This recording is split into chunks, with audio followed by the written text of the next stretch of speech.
तो बच्चों हम हमारा चैप्टर डीप वाटर पढ़ रहे थे और राइटर विलियम डगलस का वो एक्सपीरियंस पढ़ रहे थे जब एक बच्चे ने उन्हें 9 फीट गहरे पूल में फेंक दिया था। तो बच्चों हमने पढ़ा कि वो पूल में क्या क्या फील करते हैं, कितने एफ़र्ट्स कर रहे हैं वो बाहर आने के, लेकिन उनके सारे एफ़र्ट्स फेल होते जाते हैं, वो बाहर नहीं आ पाते। तो इस पार्ट में हम पढ़ेंगे फाइनली वो बाहर कैसे निकलते हैं और वो क्या अंदर फील करते हैं। स्टार्ट करते हैं।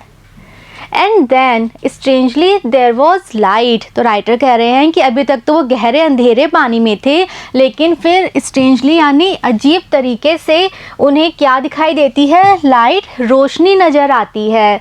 I was coming out of the awful yellow water, यानी अभी तक तो चारों तरफ सिर्फ अंधेरा था, एक घना अंधेरा जिसमें से सिर्फ पानी नज़र आ रहा था, लेकिन अब उन्हें रोशनी नज़र आती है। तो रोशनी नज़र क्यों आती है? क्योंकि राइटर उस येलो वाटर से बाहर आ रहे थे, और वो येलो वाटर भी कैसा था, ऑफुल यानी बहुत गंदा, बहुत जो बुरा येलो वाटर था। उस वाटर से राइटर अब धीरे धीरे बाहर आ रहे थे, यानी कि राइटर ने जब सेकेंड टाइम जंप किया बॉटम से तो फिर से अब वो सरफेस तक आ रहे थे। एटलीस्ट माई आइज़ वर। तो राइटर कह रहे हैं कि अगर मैं कंप्लीटली बाहर नहीं आया तो भी कम से कम मेरी आइज़ तो बाहर आ गई थी, इसीलिए राइटर को वो लाइट, वो रोशनी दिखाई दे रही थी। My nose was almost out too. तो राइटर कह रहे हैं कि मेरी आइज़ बाहर आ चुकी थी और जो मेरी नोज़ थी वो भी लगभग पानी से बाहर थी। तो हमने पढ़ा था कि जब राइटर ने फर्स्ट टाइम ये ट्राई किया था जंप करने का, तब भी उनकी आइज़ और नोज़ पानी से बाहर निकल गए थे, और इस बार भी राइटर कह रहे हैं कि मेरी आइज़ पानी से बाहर थी और मेरी नोज़ भी लगभग बाहर थी।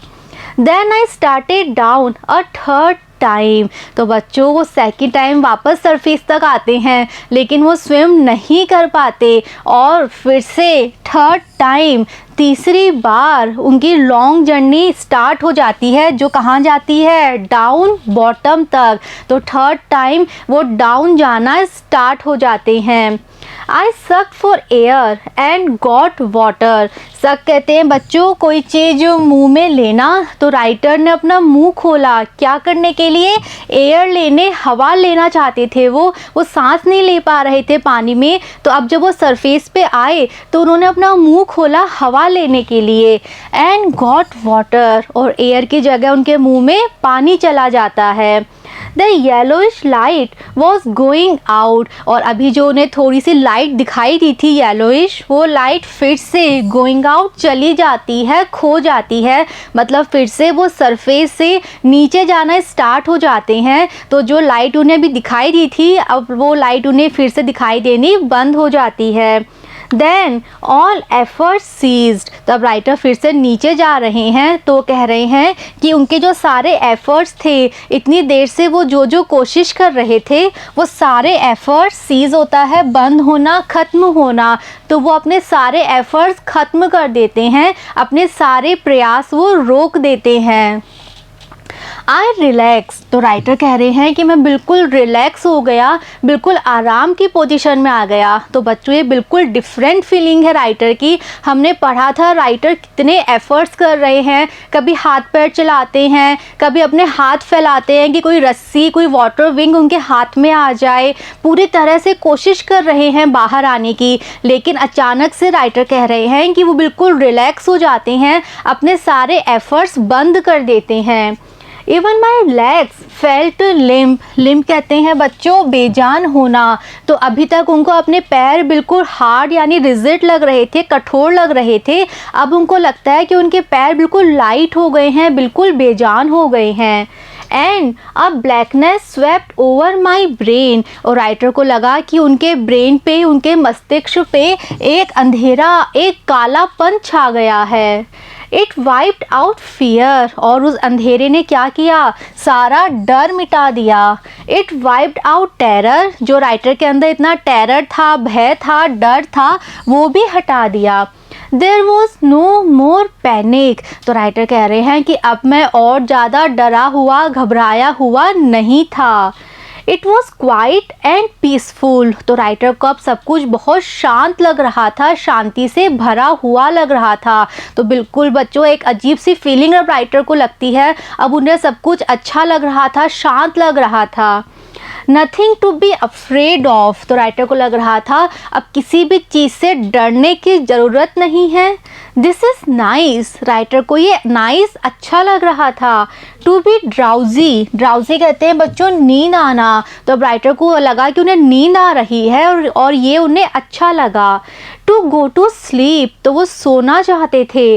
No need to jump. उन्होंने सोचा कि अब जंप करने की कोई आवश्यकता ही नहीं है। Too tired to jump. तो उनको लगा कि अब जंप करने के लिए वो बहुत ज़्यादा थक भी चुके हैं।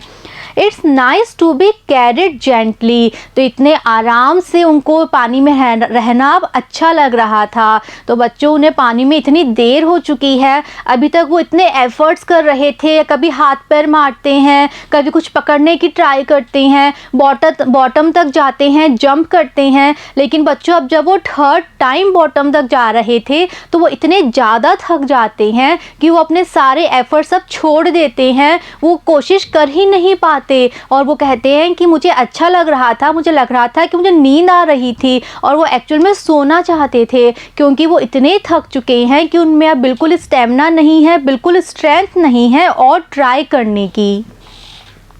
To float along in space. तो उन्हें अच्छा लग रहा था, उनको ऐसा लगा कि वो फ्लोट कर रहे हैं, तैर रहे हैं स्पेस में। यानी कि जिस तरह से हम बिल्कुल हमारी बॉडी लाइट हो जाती है, हल्की हो जाती है स्पेस में, हम फ्लोट कर पाते हैं, तो ऐसा ही उनको लगा कि उनकी बॉडी, उनका शरीर बिल्कुल हल्का लाइट हो चुका है। Tender arms around me. Tender होता है बच्चों सॉफ्ट। तो उनको लगा कि चारों तरफ उनके सॉफ्ट हाथ हैं जिन्होंने उन्हें पकड़ रखा है। Tender arms like mother's. तो जिस तरह से मदर्स के आर्म्स होते हैं, मदर्स के हाथ होते हैं, इतने सॉफ्ट होते हैं, उसी तरह से उन्हें लगा कि सॉफ्ट हाथों ने उन्हें पकड़ रखा है। Now I must go to sleep. तो राइटर को लगा कि इतने सॉफ्ट हैंड्स में वो हैं तो अब उन्हें सो जाना चाहिए। आई क्रोस्ड टू ऑब्लिवन। ऑब्लिवन कहते हैं बच्चों बेहोश हो जाना, बेहोशी की state.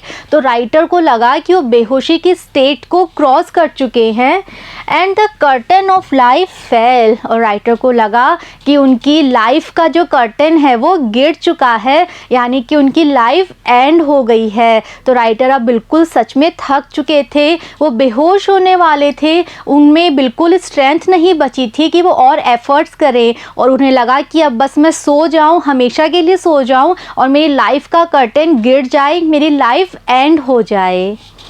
The next I remember. तो यहाँ तक राइटर को याद था कि उन्होंने अपने एफर्ट्स छोड़ दिए थे और वो सो जाना चाहते थे बिल्कुल पीसफुली, बिल्कुल अपनी बॉडी को लाइट करके वो टेंडर आर्म्स में सो जाना चाहते थे, इतना उन्हें याद था। इसके बाद वो बेहोश हो गए थे राइटर। अब वो कह रहे हैं कि इसके बाद जो नेक्स्ट चीज़ मुझे याद थी, यानी कि इसके बाद वो बेहोश हो जाते हैं और जब उन्हें हल्का सा होश आता है तब उन्हें क्या याद आया?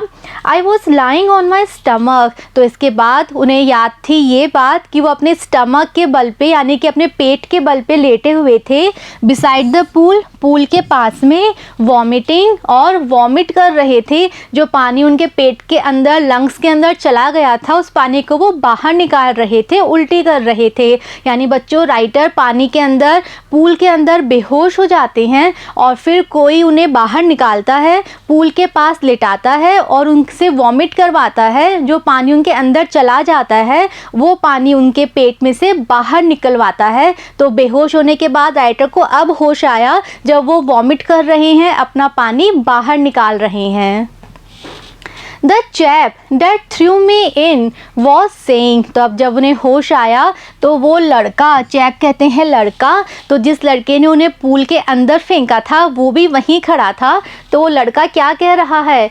But I was only fooling. तो लड़का कह रहा है कि मैं तो सिर्फ मजाक कर रहा था। यानी किसी ने उस लड़के से पूछा कि तुमने इसे क्यों फेंका अंदर, तो वो बड़े इनोसेंटली कह रहा है कि मैं तो सिर्फ मजाक कर रहा था। Someone said, तो किसी ने उस लड़के से कहा, The kid nearly died। तो उसने कहा कि ये लड़का यानी कि राइटर लगभग मर चुके थे, ये मरने वाले थे और तुम मजाक कर रहे थे। बी ऑल राइट नाउ, तो उन्होंने उस लड़के से कहा कि तुम अब सुधर जाओ, इस तरह का मजाक फिर वापस मत करना। Let's carry him to the locker room, तो उस व्यक्ति ने कहा कि इन्हें यानी कि राइटर को अब लॉकर रूम में ले जाते हैं, अब यहाँ से उठाते हैं और लॉकर रूम में ले जाके देखते हैं कि क्या प्रॉब्लम है, कुछ ट्रीटमेंट देना है तो वो देते हैं। सेवरल आवर्स लेटर, तो बच्चों फाइनली राइटर की लाइफ बच जाती है। उन्हें ये तो नहीं याद कि वो बाहर कैसे आए क्योंकि वो बेहोश हो चुके थे, लेकिन जब उन्हें होश आया तो वो पूल के पास लेटे हुए वॉमिट कर रहे थे और फिर उन्हें वहाँ से लॉकर रूम ले जाते हैं, जो उन्हें ट्रीटमेंट चाहिए वो उन्हें देते हैं। और उसके सेवरल होता है बहुत सारे घंटों के बाद आई वॉकड होम, राइटर इतने ठीक हो पाए कि वो घर तक पैदल जा पाए। I was weak and trembling, तो राइटर की लाइफ बच जाती है, वो अपने घर तो आ जाते हैं, लेकिन देखिए इस इंसिडेंट का राइटर के ऊपर कितना गहरा असर होता है, फिजिकली भी और इमोशनली भी। तो राइटर कह रहे हैं कि अब मैं बहुत ज़्यादा वीक फील कर रहा था, कमज़ोर फील कर रहा था और मैं अभी भी ट्रेम्बल कर रहा था, कांप रहा था। तो राइटर की लाइफ का ये इतना हॉरिबल एक्सपीरियंस था कि राइटर के दिमाग में अभी भी वही यादें हैं, वही बातें हैं और अभी भी राइटर डर के मारे कांप रहे थे। I shook and cried when I lay on my bed, तो राइटर जब अपने घर जाते हैं, अपने बेड पे यानी लेट जाते हैं तो वो रोते हैं, यानी अभी भी उन्हें इतना डर लग रहा है कि वो शिवरिंग कर रहे हैं और वो रो रहे हैं। आई couldn't eat that night, तो राइटर कह रहे हैं कि मैं इतना ज़्यादा डरा हुआ था कि मैं उस रात खाना भी नहीं खा पाया। 4 days a haunting fear was in my heart, तो राइटर कह रहे हैं कि बहुत दिनों तक मेरे हार्ट में क्या था, वो हॉन्टिंग फियर। हॉन्टिंग कहते हैं बच्चों जो बार बार याद आता है, जिसे हम भूल नहीं पाते। तो राइटर कह रहे हैं कि इस घटना के बहुत दिनों बाद तक भी उनके दिल में, उनके हार्ट में वो बार बार याद आने वाला डर बसा हुआ था। वो डर वो भूल नहीं पा रहे थे, वो इंसिडेंट वो भूल नहीं पा रहे थे। द स्लाइटेड एक्सर्शन अपसेट मी, तो अगर वो थोड़ा सा भी एक्सर्शन कर लेते थे, एक्सर्शन कहते हैं बच्चों थकान होना, तो अगर थोड़ी सी भी थकान उन्हें हो जाती थी तो वो अपसेट हो जाते थे। मेकिंग मी वॉबली इन माई नीज़, और उनके जो नीज़ थे, घुटने थे, वो वॉबली यानी हिलने लगते थे, ट्रेम्बल करने लगते थे। And sick to my stomach, और उनका जो पेट था वो भी ख़राब हो जाता था, यानी कि फिज़िकली भी उनके ऊपर असर पड़ा था, वो बहुत वीक हो गए थे और थोड़ी सी थकान अगर उन्हें हो जाती तो वो अपसेट हो जाते, उनके नीज़ में पेन हो जाता, नीज़ ट्रेम्बल करने लगते और उनका पेट भी ख़राब हो जाता। I never went back to the pool, तो राइटर कह रहे हैं कि वो इतना डर गए थे कि वो उसके बाद कभी भी पूल में वापस गए ही नहीं। आई फियर्ड वाटर, और राइटर के मन में पानी के लिए डर बैठ चुका था।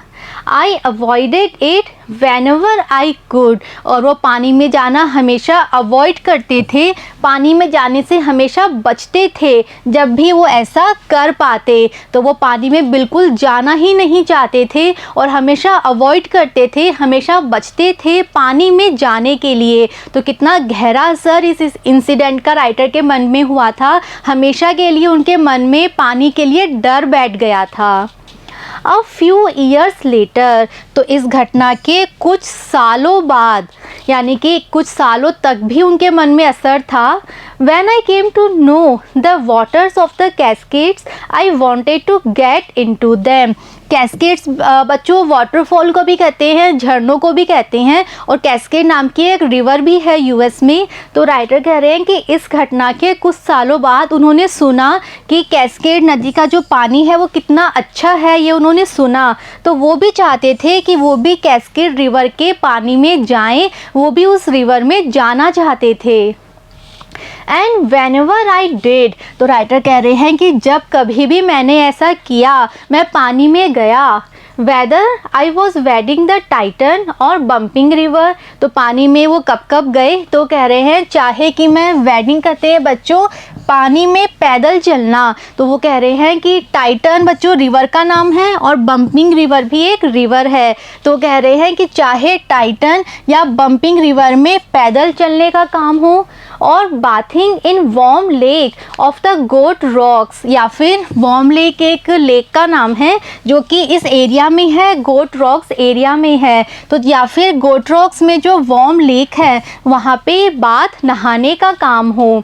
The terror that had seized me in the pool, तो चाहे वो यहाँ पे जाते हो वेडिंग करने पैदल चलने, चाहे वो उस लेक में जाते हो नहाने, जब भी वो ऐसा करते थे तो वो डर, कौन सा डर, जिसने राइटर को पूल में सीज कर लिया था, जकड़ लिया था, वुड कम बैक, वो डर फिर से लौट आता था। यानी कि जब भी राइटर पानी में जाते थे उनको वही इंसिडेंट याद आ जाता था, उनके दिमाग में वही सारी बातें घूम जाती थी कि कैसे वो पानी में डूबने वाले थे, कैसे वो लगभग मर ही चुके थे, पानी में बेहोश हो गए थे, किस तरह से वो पानी में डूब गए थे, वो सारी बातें उन्हें याद आ जाती और उनका वो टेरर फिर से लौट आता।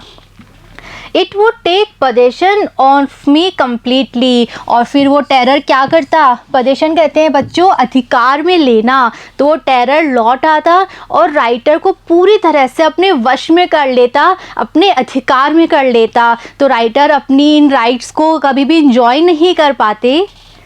My legs would become paralysed, और उस डर के आते ही फिर से राइटर को लगता कि उनके पैर पैरालाइज हो गए हैं, उनके पैर हिल नहीं पा रहे हैं।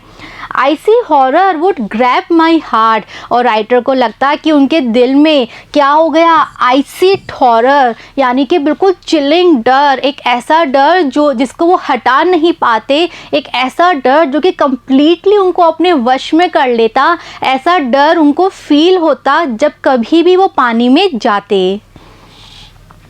This handicap stayed with me as the years rolled by, handicap कहते हैं बच्चों किसी तरह की कोई बाधा या रुकावट, तो ये जो बाधा थी, कौन सी बाधा, कि राइटर किसी रिवर में किसी लेक में इंजॉय ही नहीं कर पाते थे, वो डर उनको इतना ज़्यादा अपनी पकड़ में कर लेता था, तो ये जो हैंडीकैप था ये राइटर के साथ अनेक वर्षों तक रहा, यानी इस घटना का असर राइटर के मन में, राइटर के दिमाग में अनेक सालों तक रहा। इन कैनोइज, कैनोई कहते हैं बच्चों देखो इस तरह की बोट होती है जो कि दोनों साइड से आप देख सकते हैं ना, ये पॉइंटेड होती है, और इस तरह की बोट में बैठ के फिशिंग करते हैं, मछली पकड़ते हैं। In canoes on Maine lakes fishing for landlocked salmon, बच्चों लैंडलॉक्ड सैल्मन एक तरह की फ़िश होती है, मछली होती है, और कैनोइज मैंने आपको बताया, तो जब कैनोई में बैठ के, मेन लेक एक लेक का नाम है, एक झील का नाम है, तो जब कैनोई में बैठ के मेन लेक में लैंडलॉक्ड सैल्मन की फ़िशिंग के लिए जाते थे। बास fishing in new Hampshire, new Hampshire एक जगह है और बास भी एक मछली का नाम है, तो न्यू हैम्पशायर में बास की फ़िशिंग के लिए जाते थे। ट्राउट फिशिंग, ट्राउट भी एक तरह की फ़िश का नाम है। On the Deschutes and Metolius in Oregon, Deschutes और मेटोलियस भी बच्चों रिवर का नाम है और ओरेगॉन एक जगह का नाम है, और ट्राउट एक फ़िश है। Fishing for salmon on the Columbia, या फिर कोलंबिया में सैल्मन की फ़िशिंग के लिए जाते हो। At Bumping Lake in the Cascades, या फिर कैस्केड में बम्पिंग लेक पे जाते हो। तो बच्चों ये सारी जगहों के नाम हैं, रिवर्स के, लेक्स के नाम हैं जहाँ पर लोग फ़िशिंग के लिए जाते थे, अलग अलग तरह के फ़िश। तो बच्चों यूएस में, वेस्टर्न कंट्रीज़ में फ़िशिंग का कल्चर बहुत कॉमन है, वहाँ पे लोग वीकेंड्स पे, छुट्टियों में यही काम करते हैं, फ़िशिंग पे जाते हैं अपनी अपनी बोट लेके। तो वहाँ पे सभी बच्चे, सभी बड़े यही काम करते हैं, वीकेंड्स पे ऐसे ही इंजॉय करते हैं। तो राइटर बता रहे हैं हमें वो सारे नाम जहाँ पे लोग फ़िशिंग के लिए जाया करते थे। तो राइटर कह रहे हैं कि इनमें से जहाँ कहीं भी वो जाते थे फ़िशिंग करने के लिए, Whenever I went, तो या इनमें से जहाँ कहीं भी वो जाते थे, the haunting fear of the water followed me. तो वहाँ भी वो जो हॉन्टिंग फियर था, कभी ख़त्म ना होने वाला डर था, वो राइटर को फॉलो करता था, राइटर के पीछे पीछे पहुँच जाता था। तो राइटर कह रहे हैं कि मैं जब कभी भी फ़िशिंग के लिए जाता था, मछली पकड़ने के लिए जाता था, चाहे मैं कहीं भी जाऊँ, कोई सी भी फ़िश पकड़ने के लिए जाऊँ, वो डर फिर से लौट आता था और मुझे जकड़ लेता था। इट रूइंड, और इस डर ने रूइन कर दिया था। रूइन कहते हैं बच्चों बर्बाद करना। तो इस डर ने बर्बाद कर दिया था माई फिशिंग ट्रिप्स, मेरे फिशिंग ट्रिप्स को। तो सब जा रहे हैं छुट्टियों में, अपने वीकेंड्स पे सब जा रहे हैं, इंजॉय कर रहे हैं, मछली पकड़ रहे हैं, लेकिन राइटर अगर जाते तो भी उनका फिशिंग ट्रिप रूइन हो जाता, बर्बाद हो जाता, वो इंजॉय नहीं कर पाते, उनको इतना डर लगता कि वो फिर से लौट आते थे। Deprived me of the Joy, और इस डर ने उनको डिप्राइव कर दिया था। डिप्राइव कहते हैं बच्चों वंचित करना। तो इस डर ने उन्हें वंचित कर दिया था, किससे? उस जॉय से, उस प्लेजर, उस आनंद से, of canoeing, boating and swimming. तो ना तो वो कैनोइंग कर पाते थे, बोटिंग नहीं कर पाते थे, फिशिंग नहीं कर पाते थे और स्विमिंग नहीं कर पाते थे। तो बाकी सभी लोग एंजॉय करते थे, लेकिन राइटर ना स्विमिंग कर पाते, ना बोटिंग कर पाते, ना फिशिंग कर पाते। वो अगर पानी में कहीं भी जाते तो वो डर लौट आता और वो सारा उनका मज़ा ख़राब हो जाता, सब बर्बाद हो जाता, वो बिल्कुल भी इंजॉय नहीं कर पाते। तो इस घटना का असर अनेक सालों तक उनके मन पे रहता है। वो पानी से इतना डरे हुए हैं कि वो चाहते हैं जाना, वो चाहते हैं स्विमिंग करना, बोटिंग करना, लेकिन वो डर उन्हें छोड़ता नहीं है और सब कुछ बर्बाद कर देता है। I used every way I knew to overcome this fear। तो बच्चों राइटर अब बता रहे हैं कि वो कितने डिटर्मिन्ड हैं, उनमें कितनी विल पावर है। वो इस डर से बाहर आना चाहते थे, अनेक सालों तक वो इस डर से घिरे हुए थे, लेकिन वो चाहते थे इस डर से बाहर आना। तो राइटर कह रहे हैं कि मैंने वो हर तरीका ट्राई किया जो मैं जानता था इस डर से ओवरकम होने का, इस डर से बाहर आने का। तो इस पानी के डर को हराने के लिए वो जो कर सकते थे, जो तरीके उन्हें पता थे, वो उन्होंने सब ट्राई कर लिए। बट लेकिन हुआ क्या? It held me firmly in its grip. लेकिन इस डर ने राइटर को अपनी ग्रिप में, अपनी पकड़ में कैसे पकड़ रखा था? फर्मली, बहुत दृढ़ता के साथ। तो राइटर कह रहे हैं कि मैंने हर एक कोशिश की इस डर से निकलने की, लेकिन इस डर ने अपनी ग्रिप में मुझे बहुत टाइटली होल्ड कर रखा था। फाइनली, लेकिन राइटर भी हिम्मत नहीं हारते हैं, उनमें बहुत ज़्यादा विल पावर है। उन्होंने ठान लिया है कि वो इस डर को हरा के रहेंगे, इस डर से बाहर निकल के रहेंगे। तो फाइनली एक दिन वो क्या करते हैं, 1 अक्टूबर, तो फाइनली एक बार अक्टूबर के महीने में I decided to get an instructor. वो फाइनली डिसाइड करते हैं कि वो एक इंस्ट्रक्टर, एक कोच को हायर करेंगे एंड लर्न टू स्विम, और वो तैरना सीखेंगे। तो राइटर अपने मन में जो पानी का डर है इतने सालों का, उस डर को निकालना चाहते हैं। उन्हें पता है इस डर की वजह से सब कुछ बर्बाद हो रहा है, वो कुछ इंजॉय नहीं कर पा रहे, ना बात कर पा रहे, ना स्विम कर पा रहे, ना बोटिंग कर पा रहे। तो इस डर को निकालना चाहते हैं, और पानी के डर को निकालने के लिए सबसे पहले क्या करना होगा? स्विमिंग सीखनी पड़ेगी। तो एक बार फाइनली वो डिसाइड कर लेते हैं कि वो एक इंस्ट्रक्टर के पास जाएंगे, कोच के पास जाएंगे और स्विमिंग करना सीखेंगे। I went to a pool. तो फाइनली वो फिर से एक बार पूल में जाते हैं, स्विमिंग पूल में जाते हैं and practised 5 days a week, और एक वीक में 5 दिन वो वहाँ पे प्रैक्टिस करते हैं। एन आर ईच डे, और डेली 1 घंटा वो पूल में प्रैक्टिस करते हैं। The instructor put a belt around me. अब बच्चों राइटर के मन में डर है इतना ज़्यादा पानी को लेके, वो पानी में जा ही नहीं सकते, पानी में जाते ही पुरानी बातें उन्हें याद आ जाती हैं। तो सबसे पहले उनका काम था कि उस डर को बाहर निकालें। तो उन्होंने सारी बातें इंस्ट्रक्टर को बताई थी कि कैसे वो एक बार पानी में डूबने ही वाले थे। तो बच्चों अब देखो इंस्ट्रक्टर भी बहुत ट्राई करते हैं, बहुत एफर्ट्स करते हैं। वो क्या करते हैं, put a belt around me, वो राइटर के चारों तरफ एक बेल्ट बांध देते हैं। अ रोप अटैच टू द बेल्ट, और फिर उस बेल्ट से एक रस्सी अटैच होती है, रस्सी जुड़ी हुई होती है। वेंट थ्रू ए पुली, और वो रस्सी एक पुली में से गुजरती है।